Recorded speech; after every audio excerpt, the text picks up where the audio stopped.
One of the key differentiators between the interventional service lines of TMS versus Spravato, you may recall that TMS has fairly few side effects, and it is very focal and non-invasive in nature.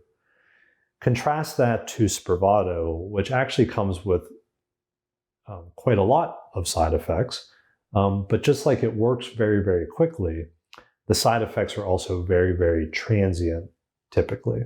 Usually within 24 hours or a restful night's sleep. However, almost all of them within 2 hours of administration. The most common side effects for Spravato, and they are quite common, are sedation. Sedation occurs in about 50% of patients who receive it.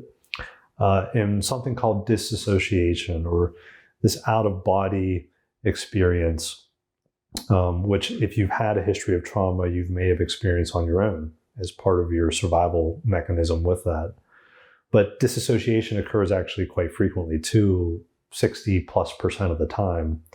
And so what I would urge you to do as part of your decision-making process, whether you are a provider or a patient, is to note how quickly these treatments work, how effective they are, and then the side effects associated, knowing that although TMS has very few and Spravato has quite a few that are actually quite frequent, noting again how quickly it works, but also how quickly those tend to resolve, and keeping in mind that the very common ones are sedation, dissociation, and some mild blood pressure issues.